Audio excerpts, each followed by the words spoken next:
Hi, this is Pete the Tech Guy, and this is the first of our now returning subscription commentaries. This one's going to be open for everybody, but starting in a couple of weeks, we're going to be doing these short commentaries and sending them out for subscribers only as a bonus plus, rather than the 2-hour podcasts, which frankly people don't want to listen for 2 hours. And frankly, I don't have time to do 2 hours anymore.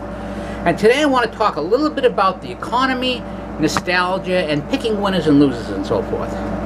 Well, if you probably heard, today the economic numbers came out, 4.1% growth last quarter. The most interesting thing about this story is the fact that according to the CNBC article, this was in line with what economists were expecting. And I found that very interesting because every story I've seen from CNN, from MSNBC, etc., all said that Trump talking 3% growth was a pipe dream. So the fact that there were some economists predicting this is amazing. In fact, even Jeb Bush put out a tweet today complimenting the president on the economy. Now, of course, this is one quarter. They revised last month up to 2.2%. But if you've got 4.1 this quarter and 2.2 last quarter, that right there averages to like 3.2, 3.1. So if we can get, even if we get 3.1 next quarter, we're going to get that 3% growth that President Trump's been promising us. And part of the reason for this is, you have the tax cuts made a difference. You have the tariff moves that made a difference too, because we're dealing tough with our trading partners. And of course, better economy, more jobs, more people working. But in the end, what's going to win or lose depends on what people are willing to buy, what people are willing to take. For example, Facebook plunged in value. Now, they lost, I think, a quarter of their value, but that's value on paper. What something is actually worth is what someone is willing to pay for.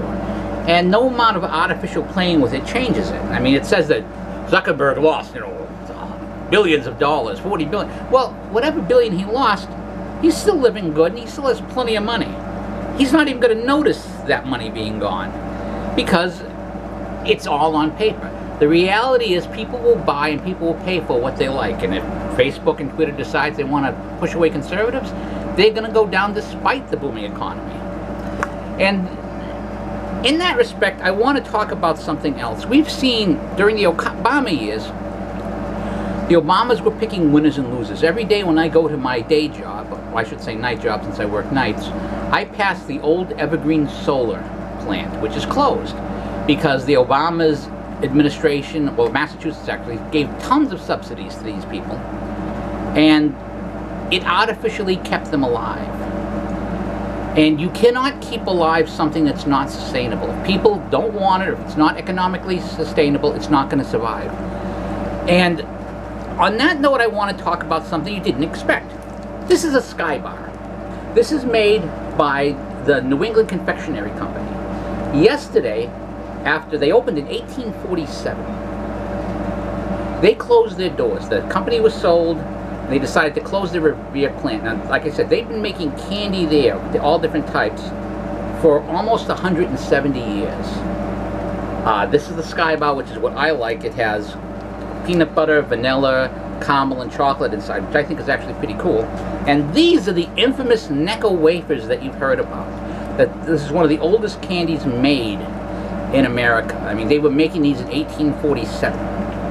So, and Necco Wafers are sort of like Espresso's Pizza, which is a local pizza place. You either love them or you hate them. My son hates them. He said the way to get yourself crossed off of the Halloween list for houses to hit was to have a house that was giving away these. Now, I haven't actually tasted one of these in 40 years, so I'm going to open this up. I bought 2 of them at the supermarket because they're going to disappear. The people who love them absolutely love them. But right now we're hearing all sorts of people, oh, the Necco Wafer should be saved. Oh, it's terrible that this plant is closing. It's terrible. Oh, it's horrible. And yeah, it's sad that these guys are losing jobs. Luckily, they're losing these jobs in the Trump economy, which means they're probably going to be able to find something very good. But the real thing I want to talk about is whether you're into the Sky Bar, which, I'd buy them every now and then. 2 for $1 at Market Basket, which is a good price. Or whether you're into these Necco Wafers, and I'm going to taste one of them, because like I said, I haven't had one in years, and I don't remember what they taste like, frankly. My wife, I think my wife is over there saying they taste like chalk.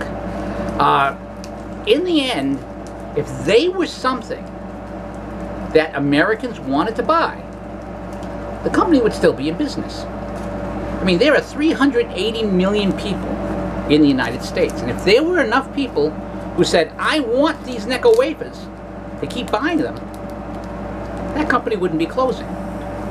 So no matter how much we might like something, no matter how much we might be nostalgic for something, it doesn't matter. If there is not a market for it, if there's not an actual demand for it, ain't gonna happen. So that's the difference with the Trump economy. The Trump economy is going to produce winners and it's going to produce some losers, because people are going to go into business, some people are going to fail. There's a company that made pinball machines that opened up. They made a machine called the Big Lewandowski, I think it is, selling for like $8,000 or $9,000. I played it. I wasn't too big on it, although my son loved it. They're in Chapter 11, and their current machine orders are now in doubt, and their machines they were selling for $9 grand each, and now used ones are selling for 20 because it's in doubt whether more will be made. But if people wanted that product, they would have it. So there are going to be winners, there's going to be losers in any economy. But in a Trump economy, winners and losers will win and lose based on their ability to win or lose. Not based on crony capitalism, not based on other things. Now, yeah, they're subsidizing farmers a little bit to hold them over during the tariffs, but you got to remember that food is a necessity. You subsidize your farmers, you're doing all right. But in the end, like I said, it's all going to be, did people want things like this? Boy, that tastes stale.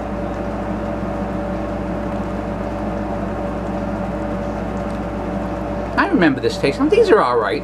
I mean, I wouldn't go out of my way. I wouldn't go out of my way to buy them, but they're all right. I put one in the fridge. I'll probably sell it on eBay for like 20 bucks sometime. Again, supply and demand, because we don't know if another company's bought them. We don't know if they're going to keep the wafers going and so forth. But if the Sky Bars come back, and if the Necco Wafers, if you're a Necco Wafer fan, come back, it won't be because there was a government subsidy.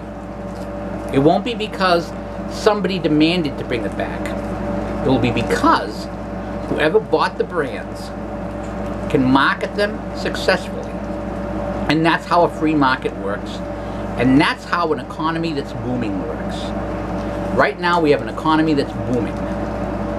And if I was a Republican running in any district, I would ask this question. Do you want a Trump economy where people have jobs, the economy is booming?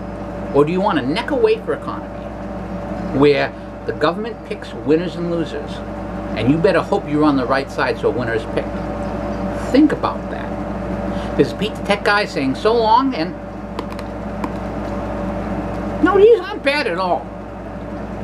These are really not bad at all. These are called Necco Wafers. My wife said, by the way, that they taste like shit, but she says chalk also works. I don't think they taste like shit at all. They're all right, but again, that's the free market. More people agree with my wife than agree with me. And that tends to be the normal thing in life. Well, anyways, hope you enjoyed the commentary. We will see you not next week, because I'm going to be in Pennsylvania doing interviews for the Catholic Marketing Network, but we'll be back in 2 weeks for another commentary unless something jumps out at me. This is Pete the Tech Guy. See you later.